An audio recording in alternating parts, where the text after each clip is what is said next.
Have you got the screen, Matthew? I'm here. Yep. And okay, there you are. I'm going to share my screen. And hello, everybody. So this is part 2 of the legal issues workshop. We're going to go into a little more detail tonight on some of the topics we just barely scratched the surface on Tuesday. So we're going to talk about assessments, insurance, board duties, and enforcement and amendments. So we're going to get into a little bit more detail. I know there was a lot of questions. There were several at the very end of our session on Tuesday. Feel free to put those back into the comments, and we'll do like we did on Tuesday and cover those as they come up. So I'm going to share my screen now, which are the slides for tonight. And like I said last time, we will share these slides on the blog, which the address is here, and we'll also have the recording of this on the YouTube channel. So same disclaimer, be careful not to read too much into our conversation. You certainly don't want to rely on it as legal advice, because there are many facts, circumstances that come into play in forming an opinion, making a decision, interpreting governing documents. Each case has its own facts, its own weight, in order to evaluate whether to do this or that or not do this or that. There's another slide on some of the materials, some of the resources that are available out there. Okay, very quickly, I want to talk about or just go over the law that's applicable and where to find it. So if you're not familiar with OSCN, www.oscn.net stands for Oklahoma State Courts Network.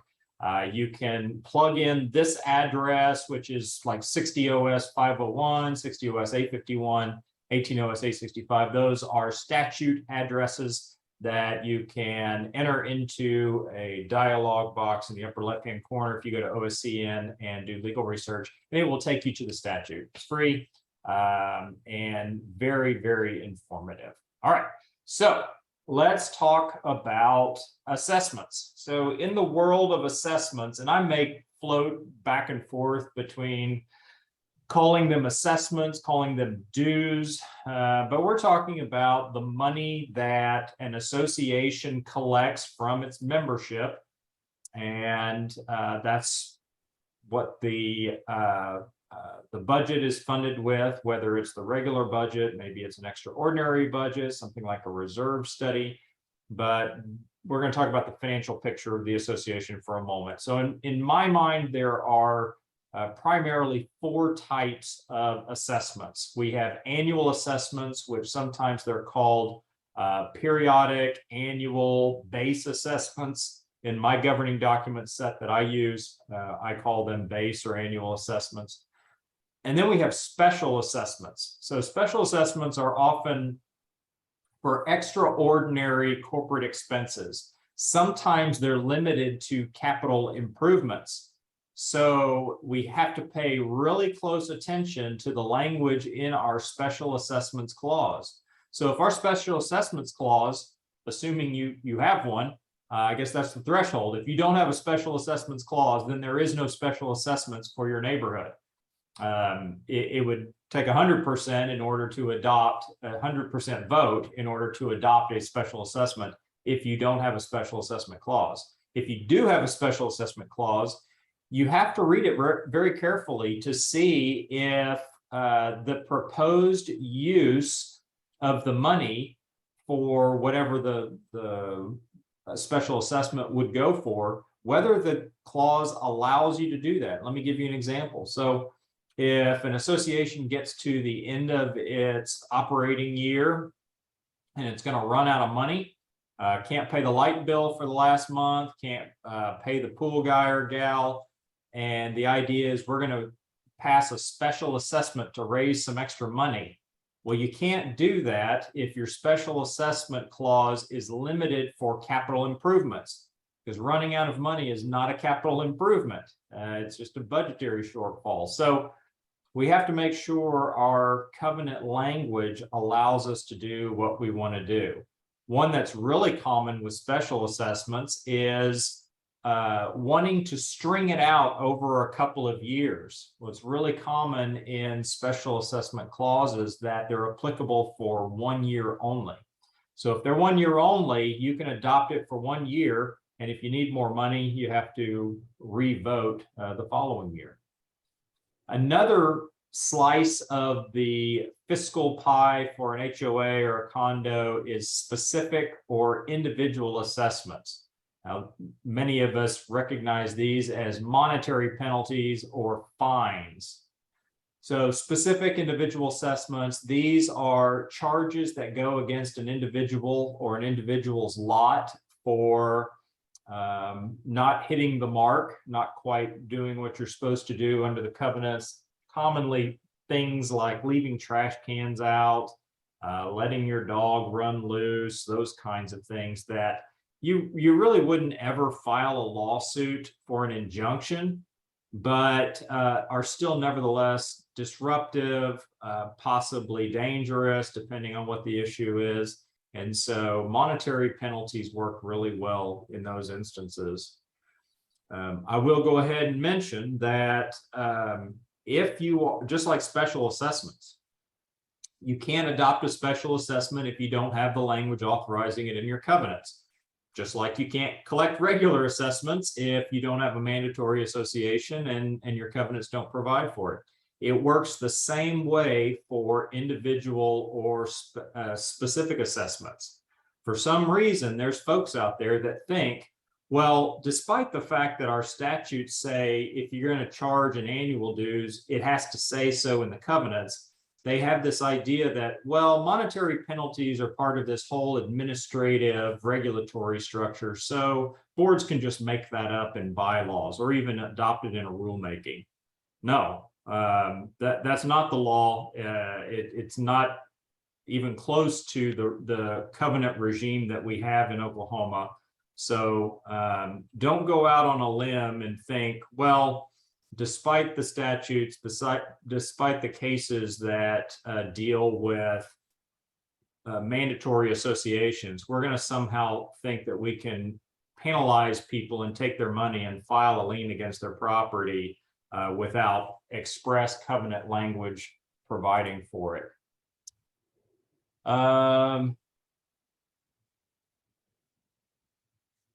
There's a question about my condo was on fire in April. I was told to keep on paying the full dues. At this moment, the building and 5 units were not affected, have not started the process of rebuilding yet. Is it possible to ask for reduced dues payment?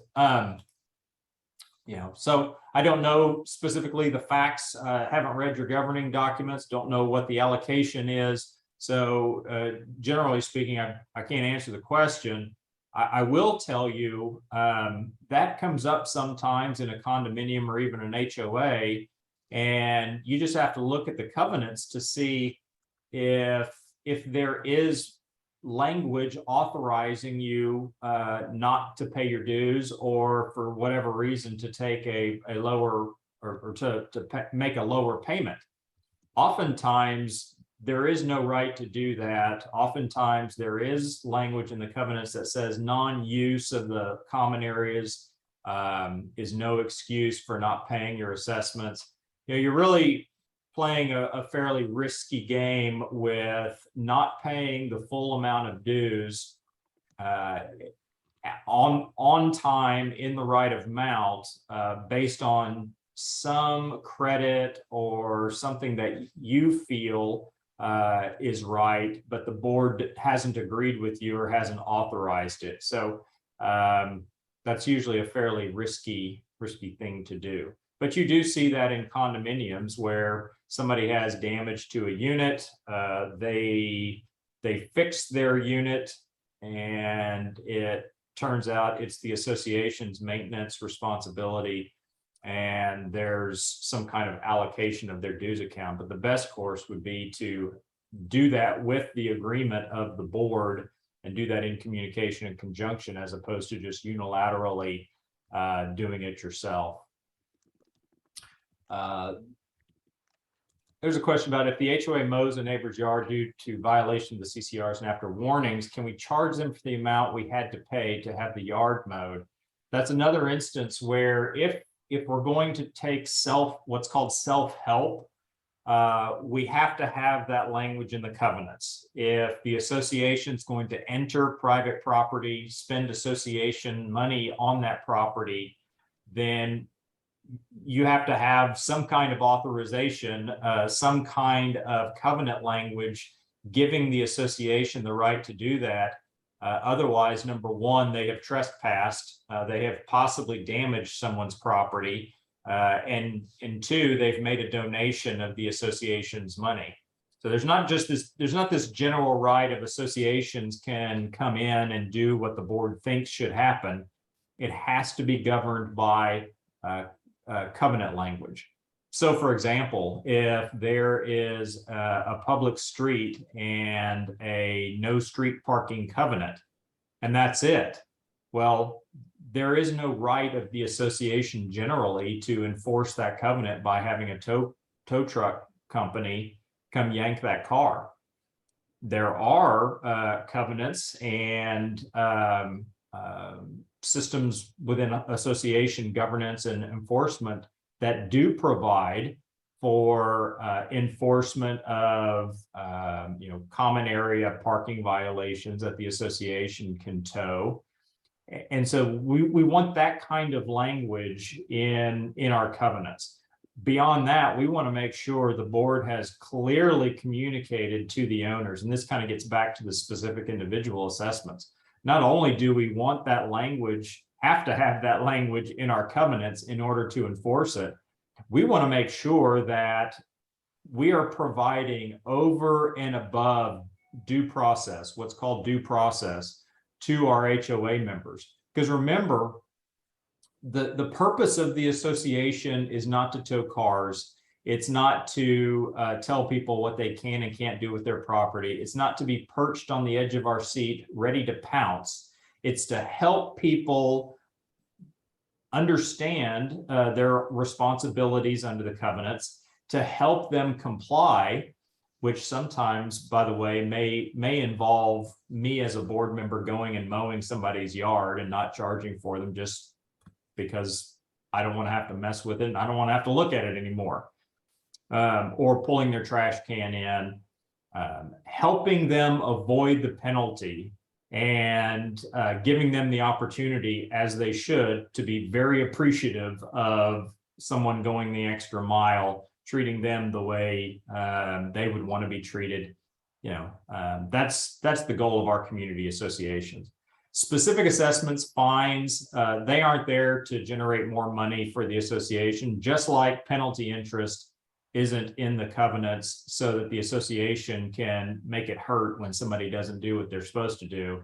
It's to try to get people to do what they're supposed to do, pay their dues on time in the right amount, so that the association has an even flow of money coming in, and not this jagged and this disruptive cash flow. All right, finally, we have reserves. I think I mentioned, no, I've got it in parentheses on my own slide. I did mention CAIRF, Community Association Research Foundation. If you go to cairf.org, you'll find their best practices. That's what BPR stands for, best practices reports. They have one for reserve funding. It's fantastic. It's all the information you need to understand what reserving is, whether you should be doing it. If you're in a condominium development, yes, the answer is yes, you should be reserving.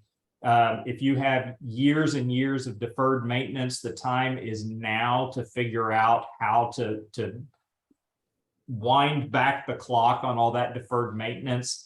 If you're in a community association with a private road, with a detention pond or wet pond, with extensive common area improvements like a clubhouse, swimming pool, well, then you need to be familiar with reserves. And a reserve is not simply how much money do we have left over after we spend everything that we want to at the end of the year. That is not a reserve fund.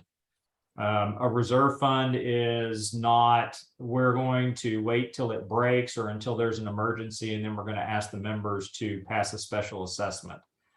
That's not a reserve either. Those are very risky fiscal policies because they depend on factors that we may not be able to control, like the voting preferences of a majority or supermajority of the owners at that time. The worst case scenario is where you've got a condominium with a very large deductible for insurance, like $50,000, $20,000, and you haven't saved that money. You don't have that deductible reserved, and an event comes in, you need access to that insurance, and the members won't adopt a special assessment to pay for the deductible. Well, that's a bad day. You want access to your insurance. You need to think about, okay, where's this money going to come from when we need it? So those are the various categories of assessments. Let's talk just a little bit about procedure. So I'm a big fan of saying that enforcement begins before an individual takes title to a home in your neighborhood, whether that's enforcement of covenants, enforcement of collection of assessments, and enforcement really sets the wrong tone. That's not exactly what I'm trying to communicate. What's more accurate is the association's customer service opportunities start before a person becomes your literal neighbor, before they close on their home.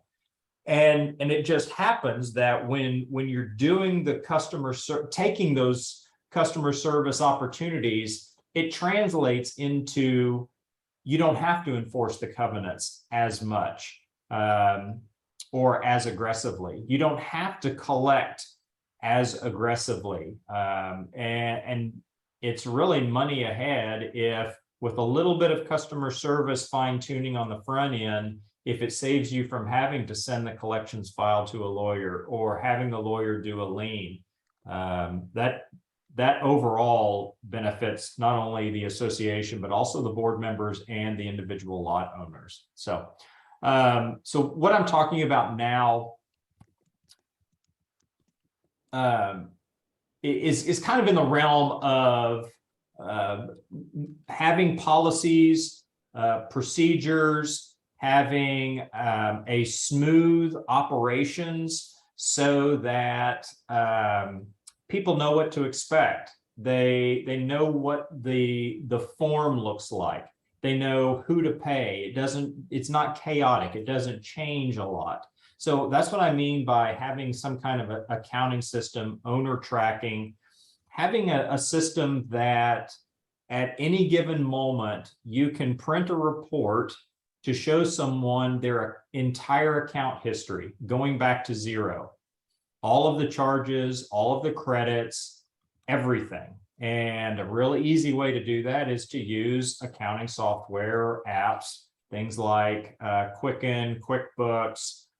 There's plenty of others out there. It also allows the treasurer or whoever's managing the association or doing the books and records to respond really quickly to title companies. We want our associations to be organized so that not only can we answer owner questions about their account quickly, but that we can be nimble enough to respond to title company requests that need to know, sometimes on a pretty quick basis, 24 hours, 48, whether there's any dues owed. We don't want to miss that closing. We don't want to misstate an amount, either high or low. We want to have accurate records in order to communicate to the title companies. A question comes in, are the title companies required to provide bylaws, CCRs to the residents at closing? If you have a management services company, should they be doing that? So the answer to that is The title companies can do that. It is incumbent on the seller to provide a copy. Oftentimes the seller's realtor, if the buyer asks for it. The thing is, that is something that the association, that's another customer service opportunity. So the association's in a great position to know, and when I say great position, they should know. They are the entity that should know what their covenants are and have all of them very well organized, because the board is the one ostensibly reviewing, enforcing, administering the covenants. So in the process of closing, whether the seller discharges their obligation under the statute in a homeowners association, that's Title 60, Section 858, or the seller's realtor, in the closing process, the association could do that. They don't have to, but they could. They could put a cover letter on top of the set of covenants if they're providing a hard copy, or put a link to where the buyer can review those covenants online. Oftentimes what you'll see is some associations providing a welcome to the neighborhood packet, which includes copies of covenants, maybe a letter that says, here's the top 10, top 5, whatever things you need to know about our community. Number 1, we are so glad that you're our new neighbor. Don't start it off with, this is what you need to know about our neighborhood, and you better comply. Nothing says welcome to the neighborhood like a demand letter, right? So we want to avail ourselves of these customer service opportunities to put something in front of them that puts our association in a best light possible. If all they get is a cursory, terse closing letter, and then the next communication they get is some kind of demand letter because they left their trash can out, you don't have the makings for a really happy, feeling at home kind of lot owner experience. So think about that. I talked about collections starting before before a lot owner closes on their home, and customer service. We're going to get into liens and judicial actions, costs and attorney's fees in just a little bit. So don't worry. I'm moving past this slide, but I'm not going to ignore that. In fact, we're going to talk a lot right now about assessments and collections. So there are things you need to know. There are things you need to watch out for when it comes to collections. Okay. And I'm going to kind of be all over the place on this slide, and possibly the next one, which deals with liens. So when I talk about collections, I'm including the gamut from the association sending an invoice, whether it's a board member or the association manager sending the invoice. It's the piece of paper, it's the electronic communication that says, hey, member, you owe us this money, and this is the time frame that you need to pay it. So number one, if possible, we need to frame that or phrase it in a way that encourages people to find value. This is really simple. You can include a pie chart of the association's budget on the invoice. Have a question about what your dues go to pay, provide a pie chart or include a copy of the budget. Include some kind of language that helps people understand, why am I sending this check again? What value am I receiving? It's not because anyone is necessarily entitled to be convinced that their HOA is providing them value. That's not the point. The point is, again, providing some kind of customer service experience, and it's really simple to print a pie chart and increase your collections. All right. At least what somebody can't say is that the association didn't try and provide some information in addition to annual dues, $500 due in 30 days, or else. Right? It's putting a different face on the collections. Let's talk about interest and late fees. So I don't care how long an association has been doing it. I don't care whether your manager told you you could do it. If your covenants don't say anything about a $25 late fee, you can't charge it. If you look through your covenants top to bottom, particularly in the section that talks about what happens if you don't pay your assessments on time, it probably says something about a penalty interest. It may say 10% per annum. It may say 18% per annum. That's really common. If it doesn't say you can charge them a $25 late fee, you can't charge it. You can't file a lien including it. Your manager can't do it, and your manager should be helping you understand as a board that you can't do it. But we see this in our office a lot. And so I want to make it abundantly clear, you can't charge fake debt. And that's exactly what the $25 late fee is unless your covenants provide for it. If your covenants provide for 10% penalty interest and your bylaws provide for 18%, you have to charge 10% because the covenants are filed of record and bylaws typically are not. If you have covenants that are filed and bylaws that are filed, and you say, well, aha, our bylaws are filed, we're going to go with the 18%. You need to read the bylaws to see if there's something called a conflicts clause. It's really common for bylaws to have a conflicts clause that says, in the event of a conflict between the covenants and the bylaws, the covenants will control. This is important not only because if the association is going to hold its members' feet to the fire, the association has to comply with the letter of the covenants and the bylaws. But that's not the big issue here. The big issue here is when you hire lawyers or you hire managers to collect debt. Because as soon as the association farms out their collections to a third party, manager, lawyer, anyone other than a board member, then the Fair Debt Collections Practices Act kicks in. The FDCPA is the federal law that keeps debt collectors from calling you in the middle of the night and saying that they're going to put your grandson or put grandma in jail. They're going to come beat you up or kneecap you if you don't pay your debt. It covers that. It also covers debt collectors trying to collect fake debt. And again, the $25 late fee, it's a lot of the time, it's fake debt.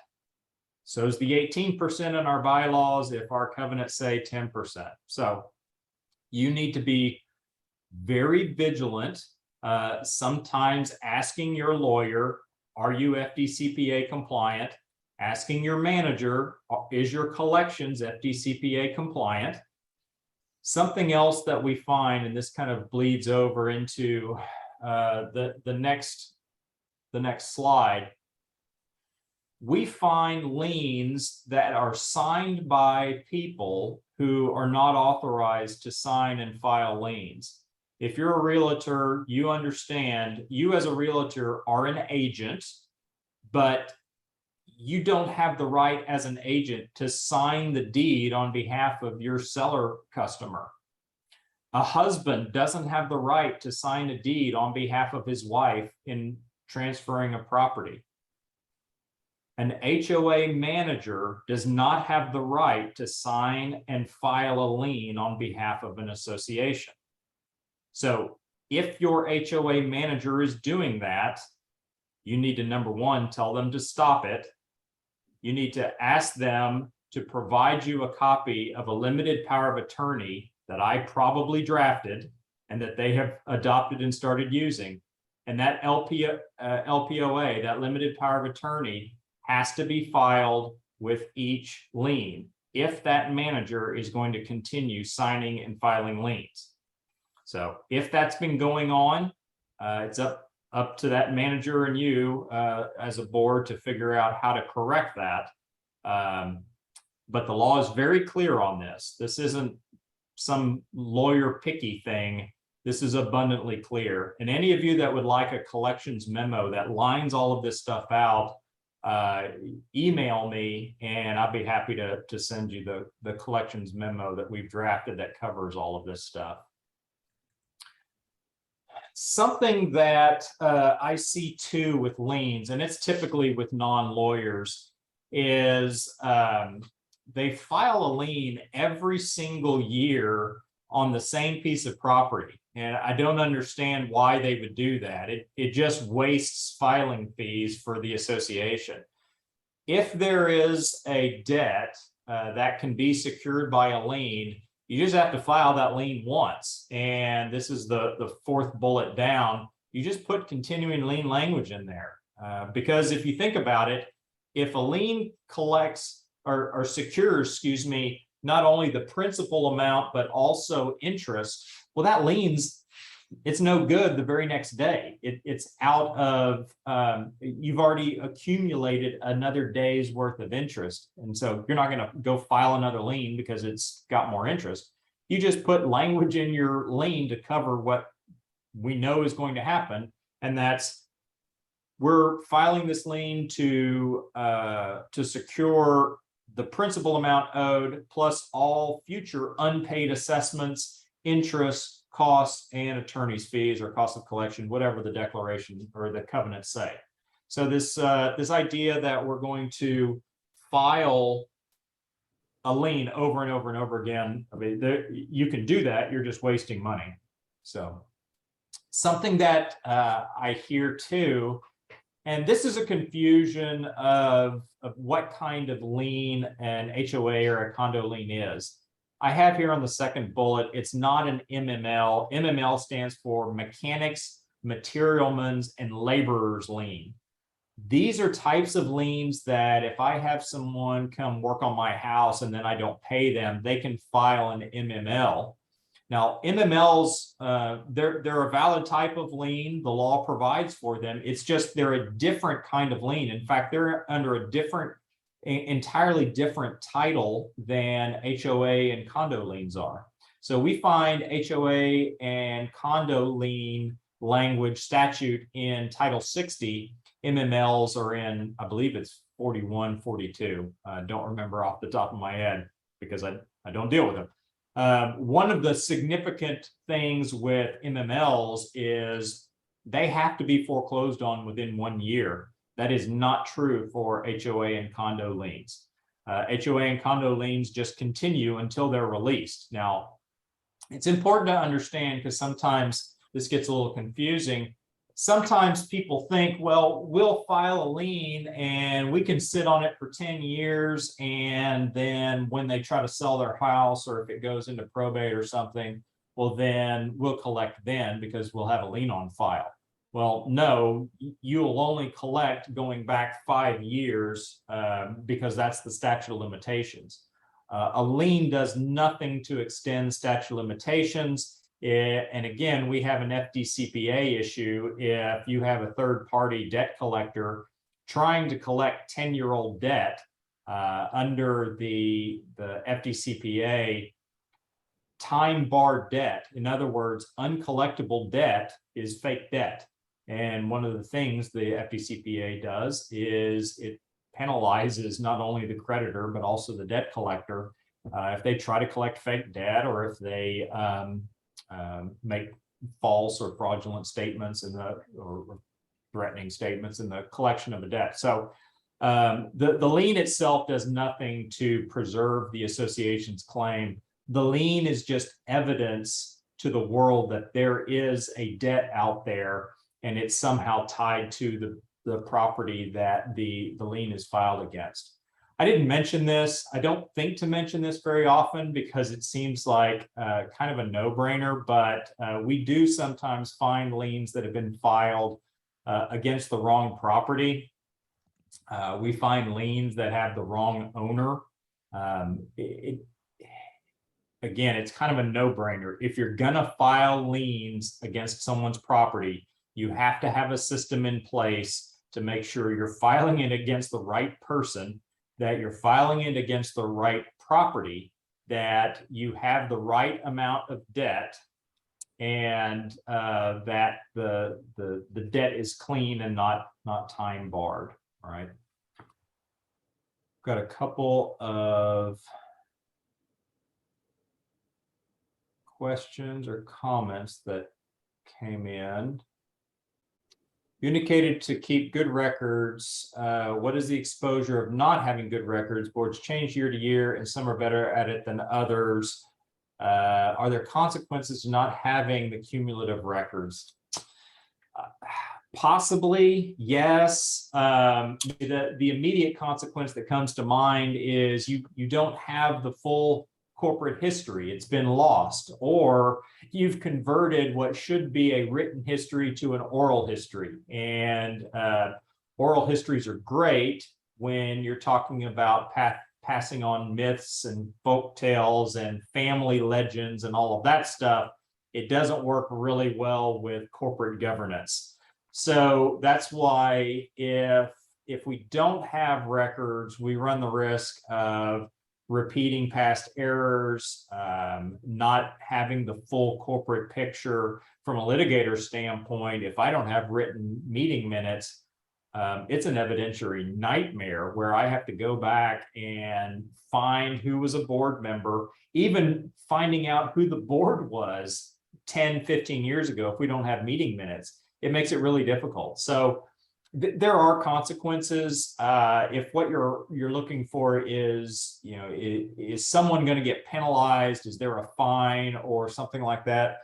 No, it just makes life really difficult. And in today's day and age, it's so easy to convert things to electronic format. There's so many opportunities to share electronic documents, like using Dropbox or ShareFile, Google Docs, those kinds of things. At least one board member should be able to do that. Once again, who can file an HOA lien and how do they get the power to do it? So if you're in a mandatory association, the board of the association, the officers of the association are the flesh and blood who are empowered to act on behalf of the corporation. We have to read our governing documents. There are some governing documents out there that specifically state that a lien shall be signed by a director or officer. If your covenants say that a lien shall be signed by a director or officer, you might think twice about even using a power of attorney and having a third party do it.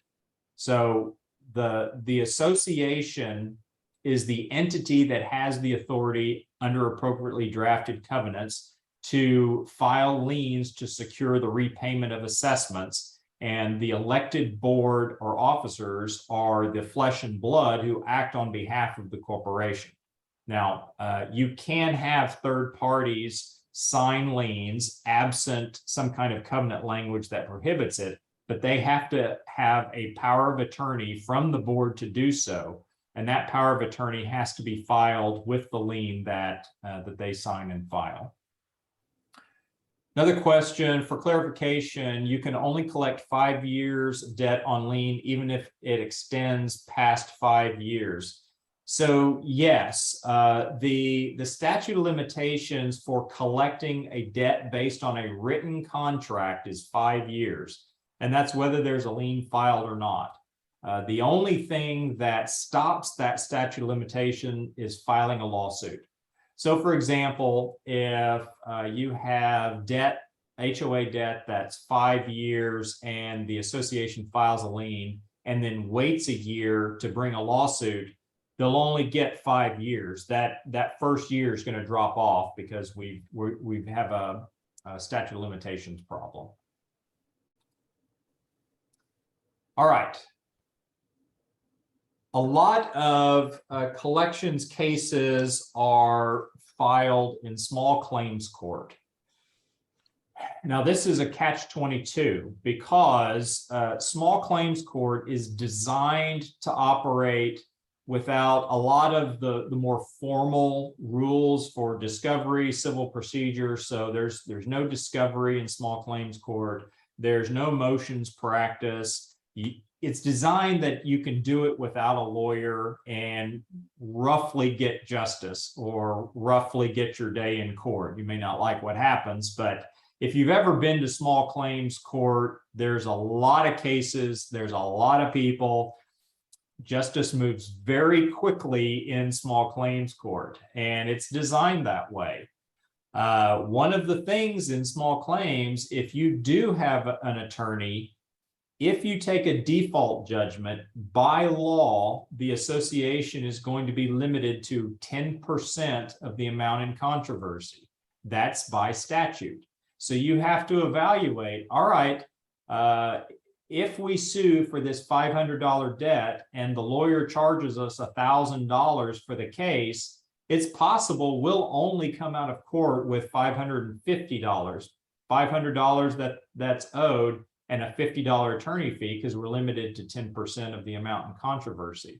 You'll pay the lawyer, I guess, unless they take it on a contingency. So it's possible that the association ends up spending more money than collecting. It's possible the association doesn't collect anything. It is possible to go to court and lose. If by the way, if anyone tells you, lawyers included, that you have a percentage chance of winning, they're just making that up. There is no crystal ball that we have. There is no lawyer alive that can tell you a percentage chance of what you're going to do in court, because it's not our decision. You know, there's cases that I went into court and thought in my head, well, this is a knockdown. We're going to sleepwalk through this thing, and you come out with a loss. And then there's others where I go in thinking, man, this is pretty thin. I'm not real convinced myself of this, and you come out with a win. I mean, there are so many factors that go into whether a case is won or lost. You just don't know it until you get the ruling. And so you can certainly minimize some factors, but all the collections, all the litigation that we're talking about has a element of risk, and they are attorney's fees cases, meaning if you prevail, you can be awarded attorney's fees. But in small claims court, if it's a default, meaning you sue, you get them served, and they just decide they're not going to show up to court, that's called a default. You win by default. In those instances, your attorney's fees are going to be limited. If they show up, if you litigate it, then if the association prevails, then it's possible for the court to award prevailing party attorney's fees. If you lose, it's possible for the association to end up not collecting what it asked for, paying their lawyer and paying the opponent's lawyer as well. So you have to weigh all of that in the board's consideration before filing. And if it hasn't sounded like collections is terrible yet, at the end of your lawsuit, what you're going to get is a piece of paper that says you're entitled to whatever the money judgment is. The court's not going to hand you a pile of money. You have to go collect that. Now, I will tell you, associations in Oklahoma have some of the most significant creditor remedies for collection of judgments. You have all the typical money judgment remedies, but in addition, you have the lien, which means you can foreclose. Don't let anyone ever tell you that an association can only file a lien and has to sit on it until somebody sells or refinances. You could choose to do that, but it is entirely true. In fact, it's a matter of statute, both in the Condo Act and in RETA, the HOA Act, that the association can file a lien and foreclose on it. Homestead doesn't protect you any more than homestead protecting your home when you don't pay your mortgage. In fact, you can conceptualize the association's authority in foreclosure the same as a lender foreclosing on their mortgage. So it doesn't happen very often, meaning you don't see this occur very often in homeowners associations, simply because the economics don't really work. It's a little more expensive to file a foreclosure action than it is a small claims. I say a little more, it's a lot more, several $1,000s more, just because of the filing fee and the appraisal, the publication fee. There's a lot of fees associated with foreclosure that you don't have in small claims. So you don't see that in an HOA as often as you do condo, but you certainly could. You know, if it's a perpetual issue, if it's you know, coupled with something like a covenant enforcement in addition to a collection, sometimes then you'll see a foreclosure. Something that I hear too, and I don't understand it, is sometimes our association clients will be told that when an agent, a registered agent, is served with a petition on a lender foreclosure, what they'll hear from a manager or a board member or somebody is, oh, well, this is a lender foreclosure, the association is not going to collect anything. Well, that's even worse advice and guesswork than an attorney telling you you have a 75% chance of winning. I mean, they simply cannot know that unless an evaluation is done and certain factors are at play. So, for example, is there a bankruptcy? What are market conditions? What's the property condition? How much is the lender? If this is a mortgage that is a 30-year mortgage and they've been paying on it for 25 years and the association is next in line, unless that property is just completely trashed, there's probably equity in that property. If there's no tax liens, I mean, you have to do an analysis to determine whether the association should jump in the foreclosure.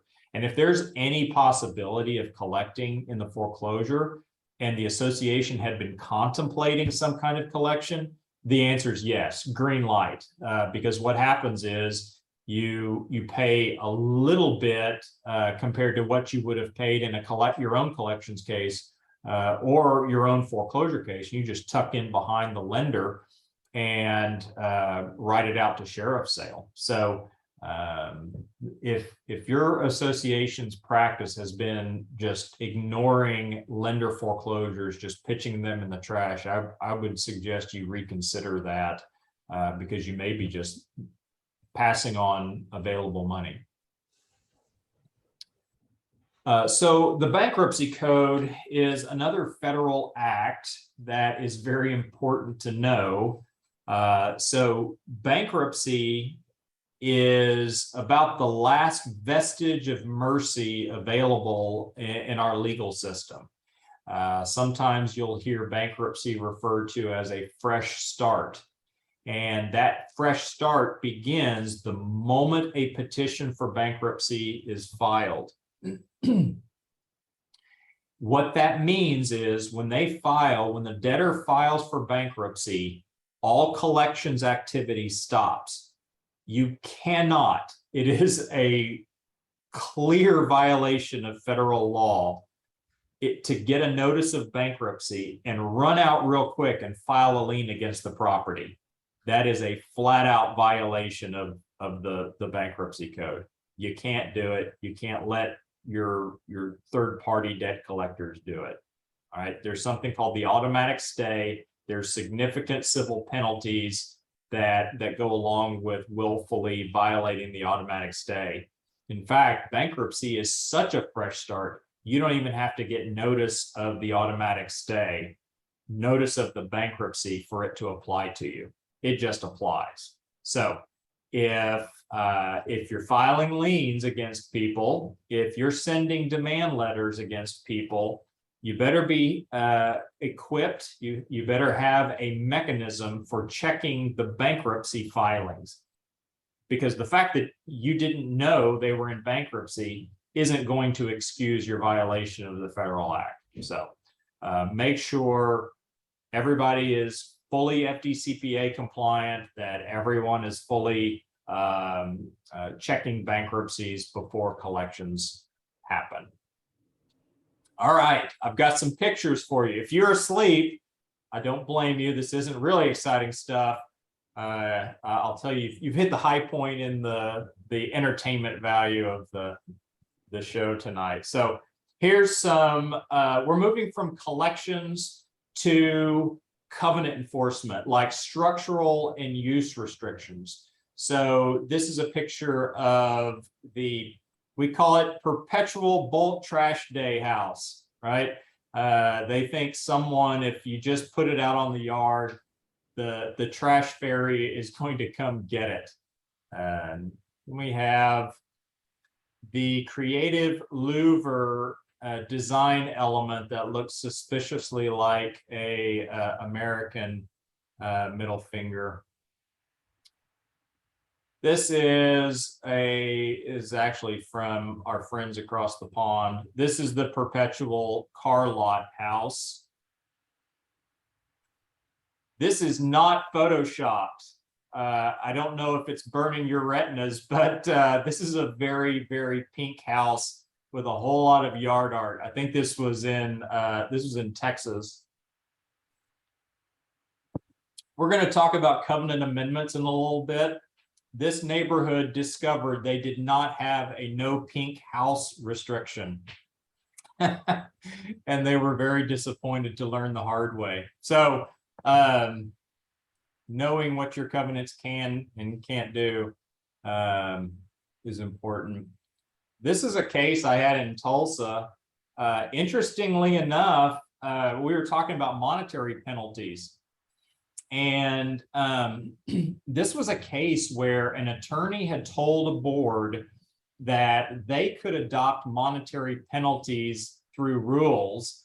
They did. They relied on the legal advice, and then they sent a doctor demands. I can't remember what the alleged violation was. And then they started charging him fines. Well, the doctor can read. He did a little bit of research, determined that, look, these folks don't have the right to send me monetary penalties. And in fact, there's no covenants on creative planters. So he had a toilet and planted some flowers in his front yard. And thankfully, the board got better legal advice, and this was resolved without any litigation. And basically the board being big enough to recognize, hey, we got some bad advice and we're going to change direction. We're going to clear these fines off your account and let's resolve this. And miraculously, almost immediately, the very creative toilet planter went away and everyone went back about their business. And I got a great picture out of the deal. This is just a trashy yard case. I litigated this. This was one of my first lawsuits in Oklahoma County. And so what are we looking at when it comes to enforcing covenants? And if we don't have things like common area swimming pool, that's a really effective way to get people to comply, even if they particularly disagree with the board's interpretation. If you have a common area swimming pool and this is a particular family that uses the pool, they find value in it, well then tying compliance to common area access, that may be a good way to at least force the conversation, get some communication going to try to resolve that. Most covenants, most bylaws allow for taking away someone's right to vote in the association. That's just, I've never seen that effective, right? Most people could not care less about voting, and taking it away is really no penalty. We talked about monetary penalties, monetary fines. Those are very effective. But again, we have to make sure that we have that in our covenants. And by the way, all of those iterations of, well, can we adopt a fine schedule, fine them, send them demands, and then if they challenge it, we'll just wipe them off. Well, you can, but at some point, you run the risk of violating the Fair Debt Collection Practices Act. And why would you adopt something knowing that you couldn't enforce it, but tell your lot owners, you are going to enforce it and then not do it? It doesn't make sense to do that, but we do see that occasionally. Sometimes we'll see fines based on language in a general enforcement clause in covenants that says these covenants may be enforced by a lot owner and at law or in equity and for all sums due. Well, if you have a general enforcement clause in your covenants and it doesn't mention the association, you have to ask the question, what am I relying on that the association can even enforce these covenants? It probably says the association can charge and collect assessments in the assessments clause, but down in the enforcement clause, just because you have an association doesn't mean that they can automatically enforce the covenants. We need some language in the covenants that authorizes the association to enforce them. And if that association wants to enforce them and is authorized, we also have to have language in the enforcement clause awarding prevailing party attorney's fees.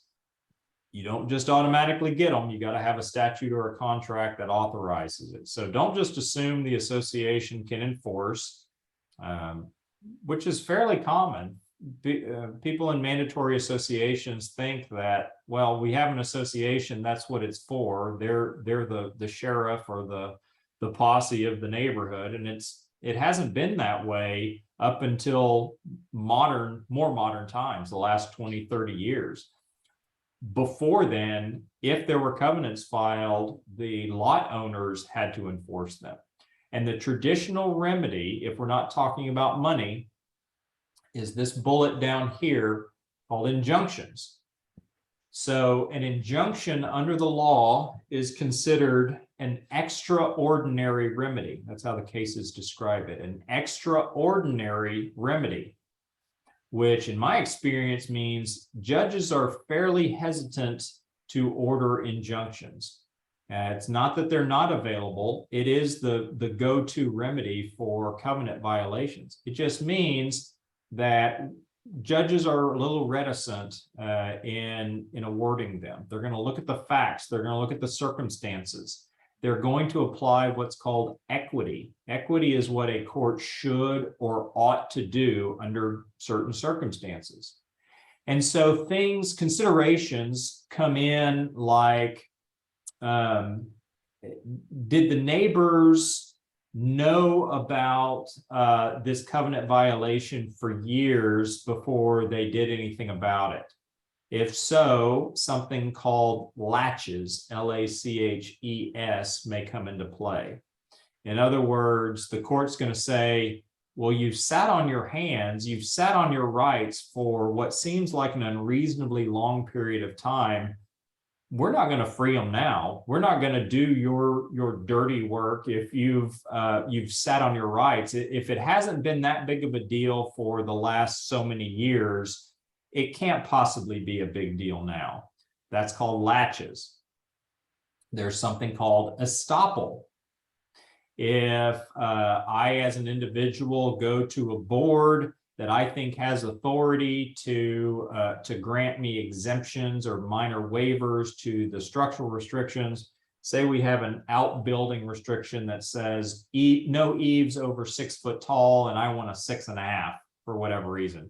I go to the board, I say, hey board, I'd like a 6.5. Can you grant me a variance? And the board says, okay, sure.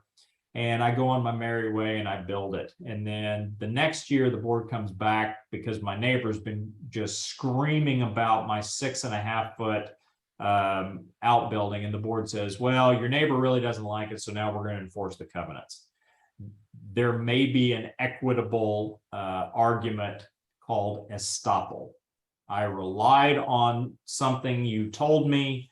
I took a position to my detriment because of it, and that's going to prevent you from now changing your position. Estoppel. All right. And then there's all different ways of approaching equity. There's waiver. If there's a covenant that has been ignored for decades, we have double digits of violations of this covenant, then a court may find that the covenant has been waived or abandoned. The classic example of waiver and abandonment is in urban areas where you had what used to be residential. So like in Oklahoma City, May Avenue, for years there were residences along May Avenue, but as time went on, commercial built up and people made various runs at trying to enforce residential restrictions along May Avenue, and the court says, well, look, you can't at this point because it's the tide has turned, it's now commercial. All right, so waiver and abandonment is unusual. It takes, you have to pretty much figure wholesale abandonment and waiver. The fact that there's one chain link fence out of 100 yards or 100 lots doesn't equate to waiver. All right. It has to be much more dramatic than that. This last item is declaratory actions. When there is a good faith, honest disagreement. So for example, if we're saddled with covenants that weren't exactly drafted to the model of clarity, we may have a good faith, honest disagreement on how to apply them or enforce them. Before we file what's called a DEC action, declaratory action, we might consider amending those covenants so that we can avoid the court case. But sometimes what we need is a judge to give us some guidance, and that's what a DEC action is for. So before we leave enforcement, if we don't have any questions about enforcement, we'll move on to amendments. But I wanted to revisit my funny picture of the royal looking like he's giving a nasty gesture, but from a different angle, he's not. And again, reinforce how important it is for boards to create a environment, a culture where not only do board members feel supported, listened to, valued in the board setting. That's important for the best kind of decision making, but also to have that culture emanate out from the board when it comes to collections and enforcement, interpretation of covenants, considering all sides of a perspective, even those tiny minority ones that may not be a big deal to you, but it could be a big deal to someone else. Having an environment where that someone else feels comfortable enough to raise their hand or send an email, that they're not going to have someone jump down their throat or destroy them on social media. Board members looking for opportunities to thank people for speaking up, for lending a hand. It's amazing how much customer service value you get just by thanking people for doing what they probably think they should do anyway, but it's still a good practice. So that's the point of the one-sided story. Okay, I want you to read this. If you've been on here before, then you've read this before. You know how horrible this language is. So read this is an actual covenant clause from a residential community. What this language is going for is it's trying to put into words an ethic for hunting and allowing an exception for shooting crippled animals, crippled birds specifically is what the context. You may not get that from just this slide, but it's talking about bird hunting, particularly ducks. But there is so much messiness to this clause.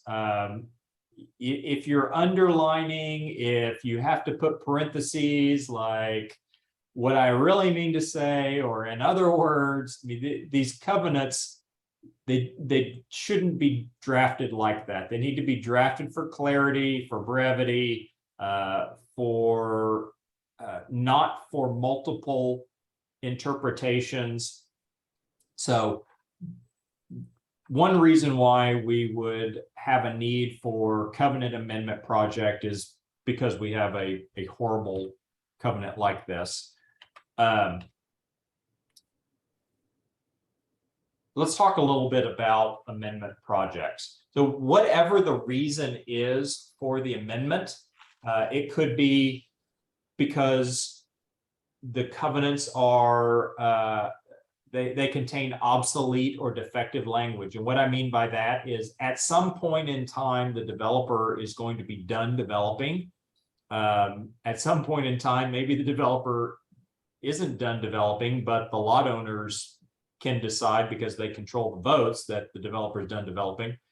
And so all of the reserved developer rights like annexation, addition, withdrawal of property, change of common areas, those things, maybe that language needs to come out. You've got Class A, Class B, that the Class B is over and done with, and that language needs to go now.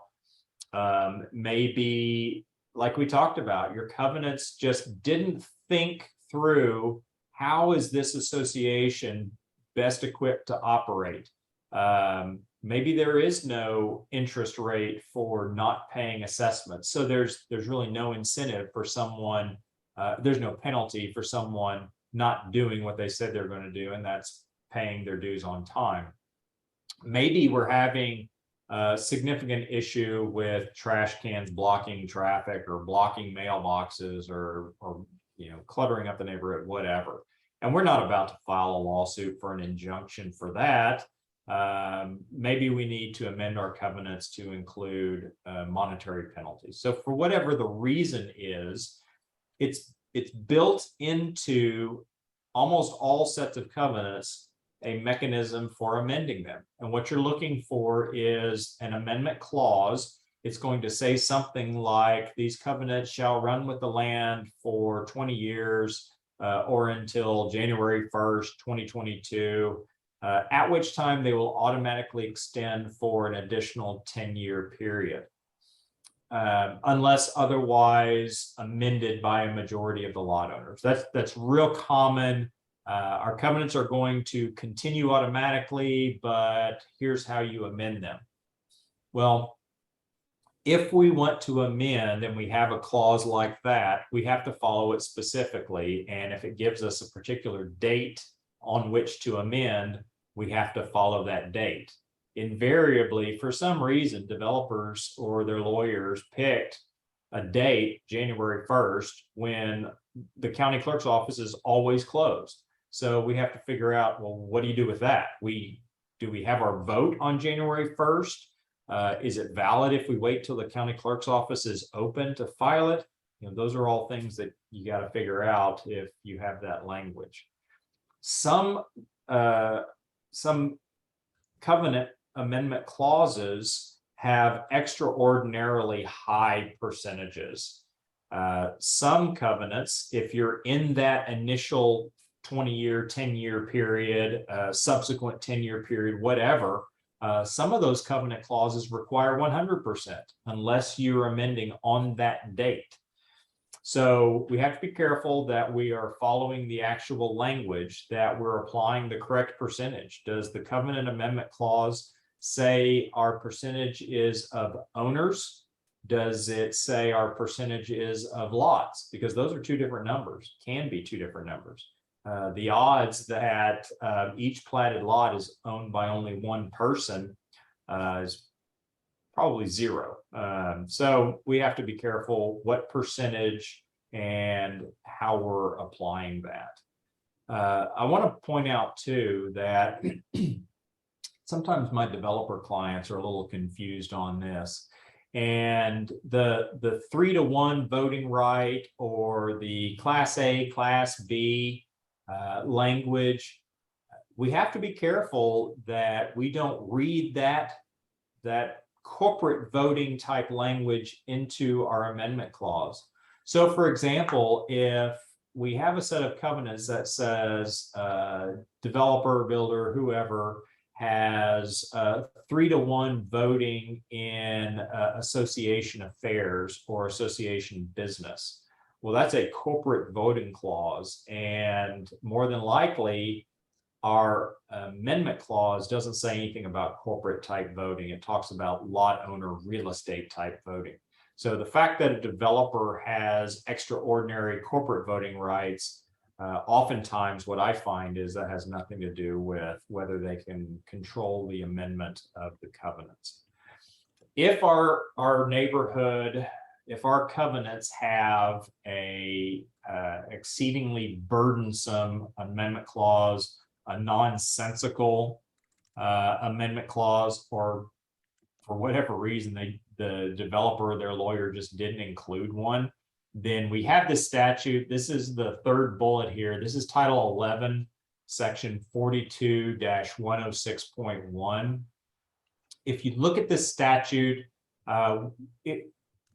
it's clear it was designed, it was adopted by the legislature to help neighborhoods that have had covenants on file for a long time have some mechanism for amending them. And so what this statute does is, if your covenants have been on file for at least 10 years, then you can amend with the lot owner's vote of 70% of the lots. Now, this statute, the percentage is applied against the platted lots, not the lot owners. So 10 years, you get 70%. If the covenants have been on file for 15 years, then it goes to a 60%, 60. Now, if you look up this statute, you're going to find subsection D, and that deals specifically with creating a mandatory association where one did not previously exist. So in years past in Oklahoma and in other states, there's been this question, well, can you amend covenants to add language about a mandatory association? States were all over the place. Yes, you can. No, you can't. Oklahoma didn't have a reported court case. They had this attorney general's opinion that was not, I say was, it still is, it's nonsensical. What it says is, well, if you have covenants that mention something, then you can amend that something. But if it doesn't mention something, well, then how can you amend something that doesn't exist? So following that logic, you could have a set of covenants that says, absolutely, under no circumstances can a mandatory association ever be created for this neighborhood. And you have the language. So bingo, under the attorney general's nonsensical opinion, you can go in and you can amend that to create a mandatory association. It doesn't make sense. The Supreme Court in Colorado completely shredded that kind of reasoning when they found, yes, you can amend covenants to do something that they didn't otherwise. That's part of the deal. Oklahoma has resolved it. Which I favor the way Oklahoma has resolved this with the subsection D. I think it's fantastic because it really threads the needle. You have you have folks who buy into a neighborhood subject to covenants. They are aware that the covenants can be amended, but if there's no mandatory association, it seems a little egregious, seems like a little overstepping to force them into a mandatory association. And so what this subsection D does, what the legislature did was, look, if you vote with 60%, if you get a 60% approval, you will create a mandatory association, but it's only effective for successors in title. So I get to live, use my property. I never have to be a member of an association, but my successor in title does. Now, that doesn't prevent me from going ahead and becoming a mandatory member of the association. You can do that, and we usually combine a lot declaration with a covenant amendment vote to create a mandatory association. But it's in my opinion, it's an elegant way of, you preserve people's expectation of not being a member of an association, or you give them the option to go ahead and be a part of it. So that's what subsection D does. Had a comment come in. Each case, if different, obviously, but if an HOA wanted to do an amendment project, can you provide a ballpark estimate on what it would cost? So there's two types of amendment projects that we see. And you're right, each case is different. Depends on how many meetings you want to have. It depends on how handsy the board is in drafting. I have had some boards who it's like, okay, lawyer, get out of the chair. We're gonna do this, and they get their hands in it, and we end up having like 5 or 6 drafts of a covenant amendment. Those are more expensive projects. But there's two types of amendments that we do. One we call spot amendments, SPOT, spot amendments. And that's like 1 or 2 pages, could be 3 pages, but basically we're taking this clause out and we're replacing it with this one. We're amending different spots. Those are less expensive because the drafting isn't as much as the alternative, which is complete rewrites, consolidation, restatements, and all of those projects deal with, we have multiple sets of covenants that we're consolidating into one. We have years of amendments that we have to thread back into one consolidated document, and just wild ballpark numbers, spot amendments about 2,500, and other projects up from there, depending on the scope of it. At some point, the amendment mechanics, actually, before I talk about mechanics and finish answering your question, let me talk about bylaws really quick. If you're in an HOA corporate setting, the board can unilaterally amend bylaws. This is the state statute that allows you to do that. It's Title 18, Section 1013, meaning you don't have to get the members' permission or vote to amend the bylaws. It's different for a condominium, for a unit ownership estate. So if you're in a condo, don't go away saying, we don't have to get a member's vote, we can do it by the board. That's not true. It's only for RETA, HOA, corporate associations. And just because the board can unilaterally amend the bylaws doesn't mean you should. There are some projects where it's a no-brainer. If you're adding a due process clause to your bylaws, well, then by all means, board, go ahead and amend and adopt it. If you're taking away a due process clause, you should probably get the membership to vote on that and be ready to convince them why you're taking away valuable rights. All right, let's talk about some mechanics, some of the nuts and bolts. And this rounds out my answer to the question as far as cost. At some point, every amendment project, it's the same, whether you're changing one word or whether you're changing all of the words, right? You're going to have to go through the process of conducting one or more meetings. You're going to have to obtain a ballot. Oftentimes, those ballots have to be notarized. Oftentimes you're not going to get your vote or come anywhere close unless you're prepared to go door to door collecting ballots. And so part of the mechanics is thinking through all of this before you hire the lawyer, before you start spending money is, okay, what is it that we want to accomplish? How motivated are we not only to pay the bill, but to expend a significant amount of sweat equity? We've been involved in amendment projects in traditional HOAs, 400 units, 500 units.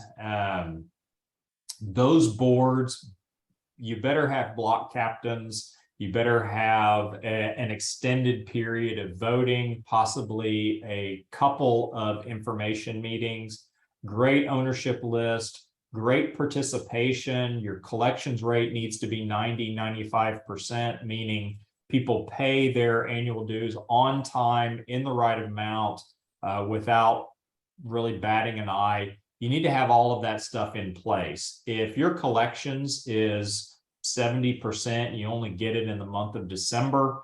If you don't have block captains, if you have 100 or so units and the board thinks, well, we're not going to go door to door, we're just going to send this out and have everybody send their notarized ballots, that's not a project that our office will even work on.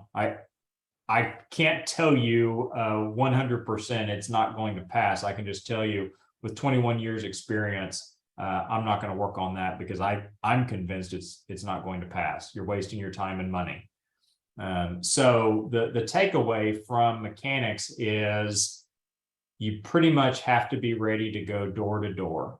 The only projects that I've worked on where I see you don't have to do that is in very small communities where the neighbors are used to walking to the end of the cul-de-sac with their lawn chair in order to hang out with their neighbors, have an HOA meeting, and then go back to their houses. Those are the only ones that I have seen enough people come to a voting meeting in order to get your necessary percentage. All right. So something else to think about in terms of the amendment process, and that's what kind of ballot are you going to do? I was in an HOA meeting, amendment meeting last week, and I heard a complaint about, well, we should be able to do line item ballots. Well, the amendment project that we were on was a complete consolidation and restatement of 8 different sets of covenants. You cannot do a line item ballot on that. Otherwise, the ballot's going to be longer than the proposed covenant amendment. It's going to be so confusing, so long, you're almost guaranteeing that you're not going to get your vote because it's too complicated. The alternative, and really these amendment, particularly large consolidation or restatement projects, the goal is not agreement because you're not going to get agreement. There's something in there that everyone could find disagreeable. So you're not trying to convince someone to agree with every change. What you're looking for is consensus. And that's an important distinction. Agreement means we have the same mind, the same thought, the same lens, same opinion. That doesn't happen very often. We try to surround ourselves typically with people that think the same way we do, which I've parentheses, we should probably expand that a little bit. But the idea for covenant amendment and maybe the broader idea for association living, it's not agreement, it's consensus. Consensus is relationship decision-making, where you can get me to do something or not do something. You can move me from a position that I really believe and have deep opinions on. You can get me to move off of that, maybe not considerably, because of our relationship. So think of it in these terms. Hopefully this will make sense. But there's people in your lives that you have a deep, trusting, caring relationship with. These are people that you know without a doubt, with full faith, they're not going to harm you. They have your best interests at heart. Those people can tell you things about yourself, or they can point out flaws in your argument, or they can make appeals to that relationship, and you're more than likely to do it than not because of the relationship. That is consensus, all right? It's not agreement. Now, oftentimes, the way we feel and think about what we can and can't do with our property, those are very deep-seated. In fact, our civics, our legal system, holds private property rights very dear. And sometimes it seems like we're amending covenants to infringe or limit individual property rights in favor of the association. That may be very well true. More than likely, though, that's very well the regime or the structure that a person bought into under the covenants. And so you're not trying to convince them that these amendments are necessarily agreeable to them. You're not trying to change their mind that, well, you need to hand over for the greater good some of your property rights. You're trying to convince them that, look, you're in good hands with the board. You can trust this board. And even if you don't trust the board, there's a framework in place that protects you, due process. It's the same framework in the real world that protects you from injustices. It's not perfect. It doesn't work perfectly. We all know that. There is no system that we can devise. There's no language that I can draft that's going to make a board do what you think they should do every single time. But there is a mechanism that if you have a board that goes off the rails, you can throw them out and you can put yourself or somebody else in place. So that's the pitch for some amendments. Okay. So that takes time. It takes relationship. It takes the customer service experiences that we were talking about earlier. That, all right, look, I'm not fully convinced about the wisdom of this proposed basketball goal restriction, or I don't know about backyard chickens. Maybe I'm not going to vote for it, but maybe I will, and take a wait and see approach. That's what we're looking for with community association living and consensus building. So I think I've hit each of the comments so far. Okay, moving on from enforcement, from amendments, let's talk some operation stuff in the last 30 minutes that we have. So insurance, it may not be just important, it may be a requirement under your governing documents. And it becomes very important in condominium settings where you have this very close, very shared ownership, where you have undivided interest in the general common elements and you have private ownership of the units. Having appropriate insurance, having insurance that complies with the governing documents requirements, that's very important. And so reading the governing documents, understanding what insurance is required is not only a board obligation, but it could be in condo settings, sometimes in HOA settings, a lot owner or a unit owner responsibility.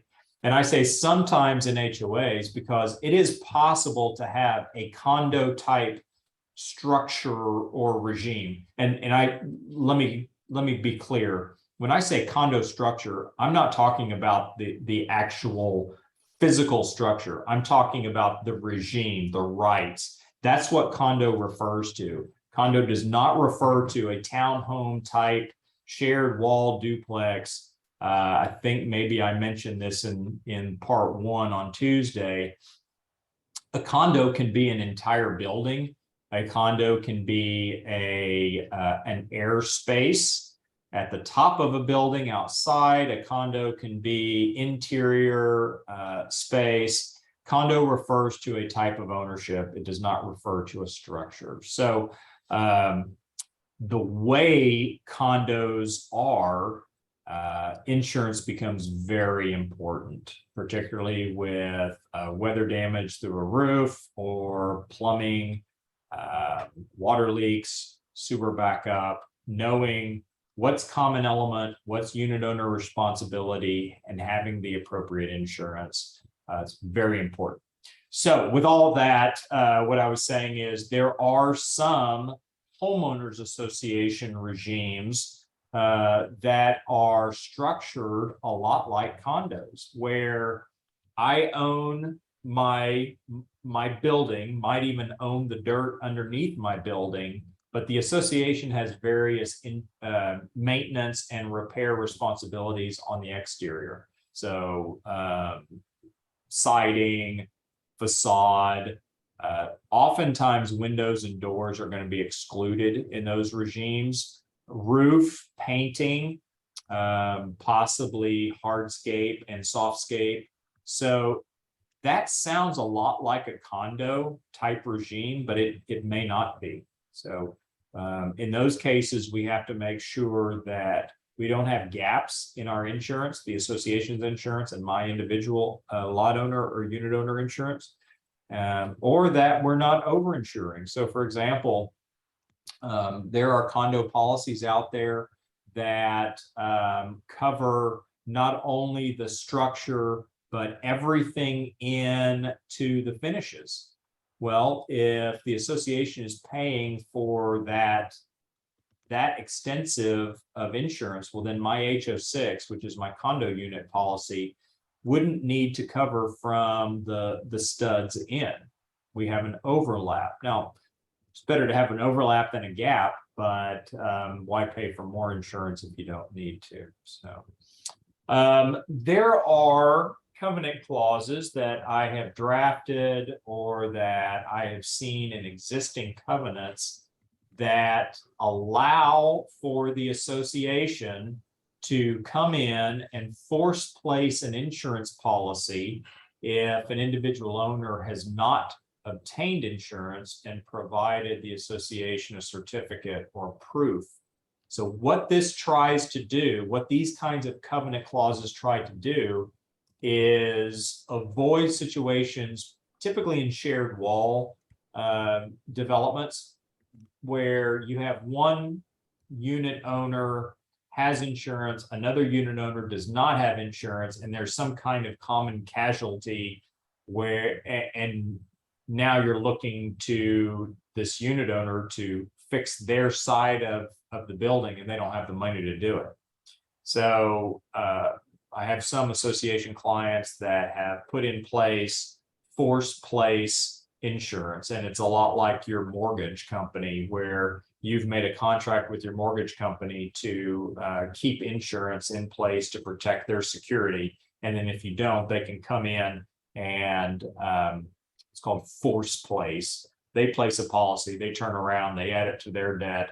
It's similar to how associations use those kinds of clauses where on an annual basis, you provide a certificate, proof that there's insurance. If you don't, they give you a warning, they give you an opportunity to do the right thing. If you don't, then the association incurs the cost and then turns around, bills the individual unit owner or lot owner, and then can file a lien and foreclose on that if it's not paid.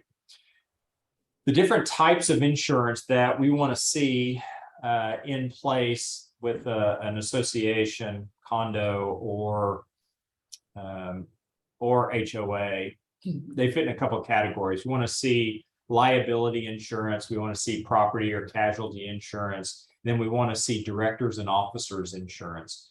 And we want to make sure that the duty to defend coverage is extensive, broad. So not just limited to if you're going to pay the claim, insurance company, we want you to provide a defense if someone, alleges whatever. And that's a fairly common provision in insurance policies, this duty to defend being broader than the coverage. What that means is the association can rely on its insurance company to pay for the attorney that will represent the association or that will represent the individual board member if a claim is brought against them. This doesn't work if the association's bringing a claim. It only works in defense of claims. So making sure that the insurance is broad enough, other aspects or riders or endorsements for policies that we see, cybercrime, embezzlement, that's something to watch too. So if your association, if it has $10,000-15,000 in the bank at any given time, well, then the standard $25,000 employee theft, which you want to make sure that it's not limited to employees. Most associations don't have employees, but would cover the fidelity of board members, officers, anybody handling the money. But the standard $25,000 would cover. But if you have a reserve fund and you've been saving for years and years, you've been following a great funding plan, you got $500,000 to repair this thing or that, and then poof, you find out it's gone. There is insurance that will cover those kinds of issues. And so your board might want to consider, if you have a lot of money on hand, either having a bond or some kind of insurance product to protect that. Okay, this is kind of a random slide. This is one that I actually just added today. Georgie said we spent 3 hours at a CLE. We did, and I was reminded of the importance of Form 1120H and tax issues, and so I went ahead and added this slide. If you go to OSCN and you type in this fourth bullet, this 18 OS section 865, if you look at 865, 866, and 867, what 865 says is that the legislature has determined that, I'm paraphrasing, I don't have it memorized, that it's a good thing for our nonprofits to be protected and our nonprofit boards to be supported.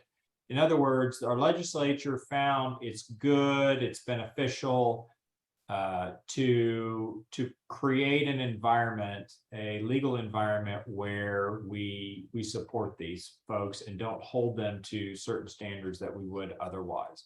And then if you look at 866, it says if a corporation, if a nonprofit files for tax exemption under, and it gives certain Internal Revenue Code sections. One of those sections is Internal Revenue Code section 528. Well, section 528 is a specific statute dealing with residential condo community associations, residential homeowners associations, and residential timeshare associations. Not talking about timeshares. We don't even have any law in Oklahoma about timeshares, but condos and homeowners associations. Section 528 says you can make an annual exemption filing. You use a form 1120H is the federal form that you would file to make this annual election for exemption under Section 528. And what Title 18, Section 866 says, if you do that, you not only get whatever happens at the federal tax level, but Oklahoma legislature says you're going to get this other stuff too, right? So if what I just said was very confusing, this is the takeaway. On an annual basis, your residential condo and HOAs should file a Form 1120H. And if you do, our statute says we're gonna raise the liability to a gross negligence or an intentional wrongdoing standard. We're going to take away joint and several liability, meaning if I'm on a board with others, I'm not going to be held responsible for other people's negligence or other people's wrongdoing. It also says, and this is section 867, that an individual board member is not going to be held liable for a breach of fiduciary duty claim, except for certain circumstances where we should hold them responsible. Like if a board member violates their duty of loyalty, if they operate without good faith or do intentionally wrong things, or if they gain an improper personal benefit, well, then we're not going to protect them. They're going to have to defend those claims. But what we hear a lot of times is, board, you're violating your fiduciary duty. The response there should be, number one, well, which fiduciary duty are you talking about? Because unless it's the duty of loyalty, your individual board member is not going to be responsible for that. So breach of loyalty, as the name implies, it indicates the board member failing to be loyal to the association. The classic is the association board has its eyes on a piece of property to buy and put a playground on. Individual board member knows about this because they're a board member. They go out and they buy this property in an LLC in order to turn around and sell it for an exorbitant price to the board. That's a breach of their duty of loyalty. It also is deriving an improper personal benefit. So that hypothetical hits a lot of these categories where we should hold those kinds of board members personally responsible. So the takeaway from this is, if your association has not been filing a Form 1120H, do so. It's only upside for your association to do that. And that's filed annually, right? It's not like the tax exemption you might be familiar with for nonprofits, where you get your exemption letter and it's a one and done. This is an annual filing. All right, I only have a couple of slides left. And so if you've been holding your questions back, now would be the time. But these last two slides deal with important things that I want board members to think about.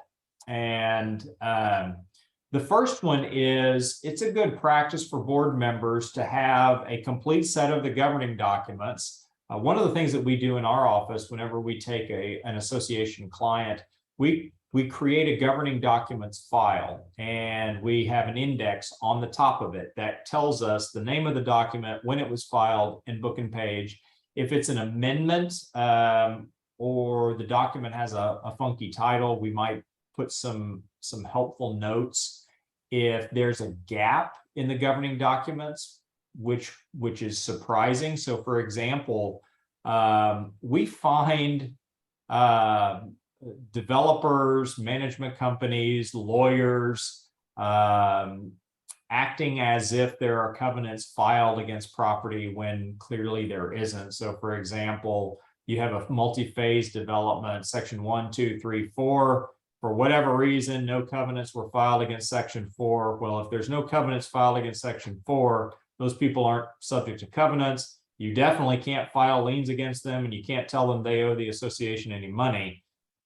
Usually we find that when the collection file comes to us after the management company has filed a lien and sent demand letters. Don't know what system the association or the manager has in place, but for whatever reason, it didn't get caught till it comes to our office. One of the easy ways to catch that is have an index, have a schedule that lists each section, each plat, gives you your roadmap to the development history. Well, and that's a little bit of a rabbit trail, but that's an important thing for boards to do. Have a complete governing document set, and don't send demand letters, don't send invoices to people who aren't subject to your covenants. But what that does too is it gives you a complete set of the covenants. Take those covenants, take those bylaws, and I want you to highlight the word shall every time the word shall appears in those documents, because shall in drafting means mandatory. You can't delegate it. If it says the board shall do this, then the board has to do it. Now, there might be some leeway in interpretation, some discretion. So, for example, if the covenants more than likely say the association shall own the common areas, the board shall administer the common areas, maybe language like for the benefit of the neighborhood. Well, that doesn't mean the board has to manage it and maintain it to every lot owner's satisfaction. That's not what it means. It just means it's the association's job, and the association operates through the board. The board is still vested with discretion. But if it says the board shall send notice of assessments by January 1st, or the board shall adopt a budget by December 15th and mail it, or the board shall provide written notice and an opportunity for a hearing before taking any punitive action, we don't get to skip that. The board has to do that. There's no discretion. Okay. So you have to know what those shalls are in order to do them. Going through and highlighting them is very important. We've got a couple of comments. This is about insurance. If you cancel your D&O insurance company in 2020, is the D&O insurance company you canceled still responsible for the prior years? Prior years, they were your insurance company. If in 2023, someone files a suit for a 29 action when they were your company, the quick answer is it depends on the policy. If it's a claims made or a defined period policy, it just depends on how that policy was written. So knowing what kind of policy you have is important. If you want to be protected for those years, having that kind of policy in place. But it comes down to how that policy is drafted. Next one is, we are a gated private neighborhood. We have noticed a significant amount of homes being rented versus sold the last few years, or being bought by a property management company, which has created problems with property maintenance and CCR violations. The residents want to cap the amount of rentals. Can we do that? Would that fall under bylaws or CCRs?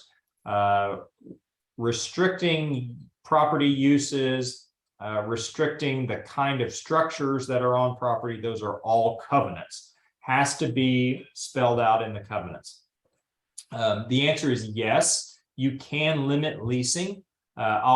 You can do it a couple of different ways. You could put a percentage cap on the number of leased units. I will tell you my favorite, the one that I do the most amendment projects with, it's not a percentage cap, it's an owner occupancy restriction. And what that means is there's an amendment that requires owner occupancy of a unit, a lot, a house, whatever it's called under your covenants, for the first 12 months of ownership. So what that does is that keeps those investment companies from coming in and buying a unit and putting a tenant in immediately. It also is kind of a poison pill, because no management company yet, we don't have this kind of market here, is going to buy a house and let it sit vacant for 12 months. That's just not going to happen.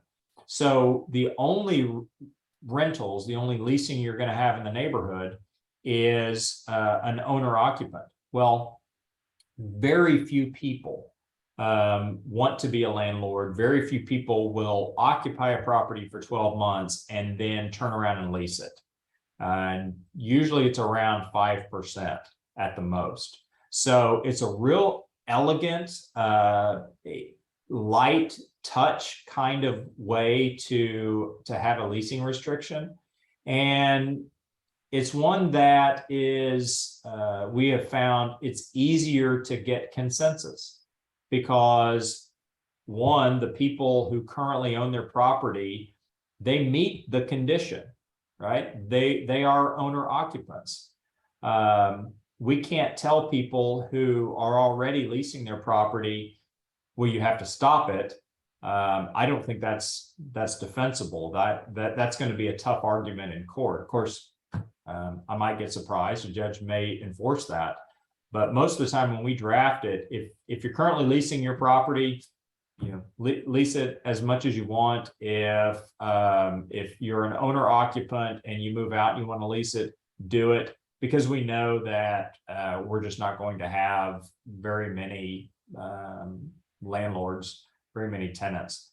And really, one of the things that I like to explore with communities, if they come in my office and say, we're getting way too many landlords, way too many tenants, they're ruining the neighborhood. I like to dig in and find out, okay, is it the fact that your tenant percentage is going way up, or are there certain behaviors? Is it a property maintenance thing? There is anecdotal evidence that tenants treat their property worse than owners, but it is not factually true when it comes to me. I'm a firm believer that grass is food for cattle, not for me to mow on a weekly basis. And so if you have me as your neighbor, you might think I'm a tenant because I'm not mowing my yard. And so if what these things that are driving this, we got to put a cap on tenants, are actually property use issues, property maintenance or cleanliness issues, well, then maybe we don't need a leasing restriction. Maybe what we need is a fine schedule, and you're looking at adopting monetary penalties. Monetary penalties, they work really well, not only for owner occupants, they work really well for landlords, because landlords are usually in the landlord business for money, not out of charity. And a landlord, the property owner, is ultimately responsible for that monetary penalty. So monetary penalties are very effective in encouraging compliance with, leaving trash cans out, mowing the yard, not letting the property get dilapidated, which sometimes some landlords are happy to do, because the less money they spend on improvements, the more profit margin they have. I've found that monetary penalties work really well with leasing as well. But to answer your question again, yes, leasing restrictions are available. So in addition to the shall, we talked about the duty of loyalty. Let's talk a little bit about the business judgment rule, because sometimes I have board members come to me pretty worked up because a lot owner has said, hey, you have breached your fiduciary duty, you're personally liable because the board hired a pavement company in a private road, or they hired a pond maintenance company or a roofer, and it turns out a lawyer, they hired a lawyer and the lawyer was terrible. The board is not a guarantor of third-party contractor work. It is not a breach of fiduciary duty for boards to make a bad decision. This is where the business judgment rule comes in.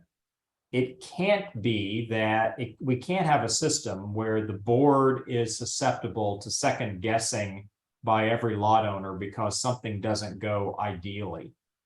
We do need to be able to second guess board members when we find that they have self-dealed, or that they have filed, or they have hired a relative, or that they have hired someone that has paid the board a kickback. We need to second guess that, and we certainly can. But what we can't do is run boards ragged because we would have made a decision differently, or it turns out the decision they made was a bad one. All right. That's where the business judgment rule comes in. If a board is relying on professionals, if unless there are some facts that indicate the board should have known, should have seen this coming, the fact that something bad or less than ideal results doesn't create liability for the association or the board. All right.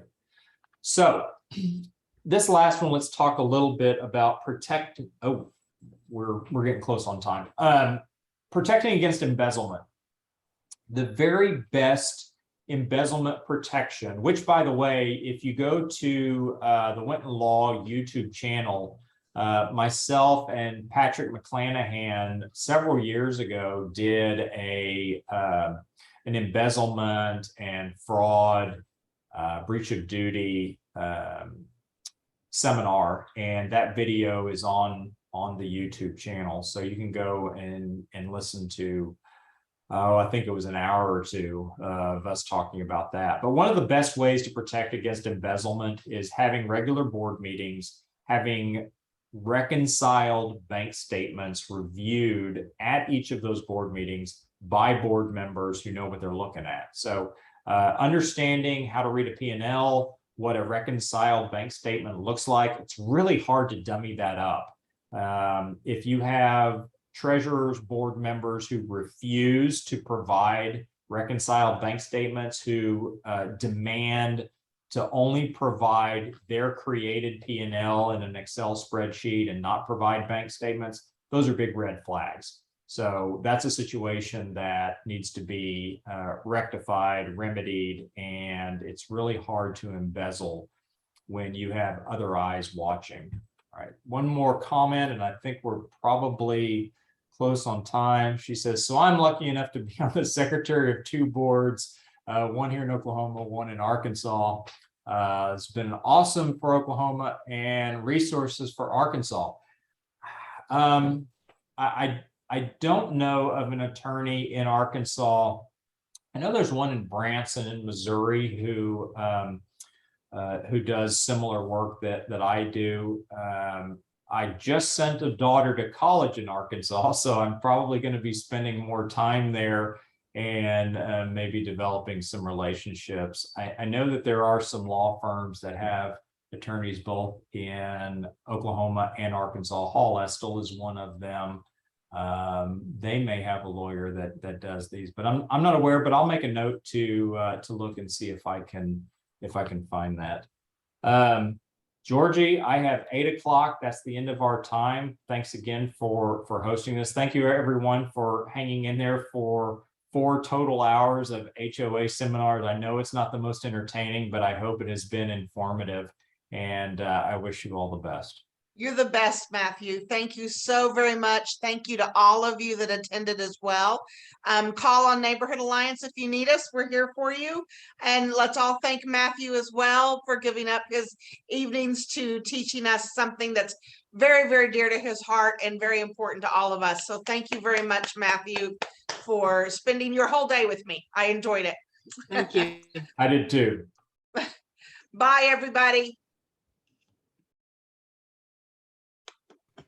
Bye.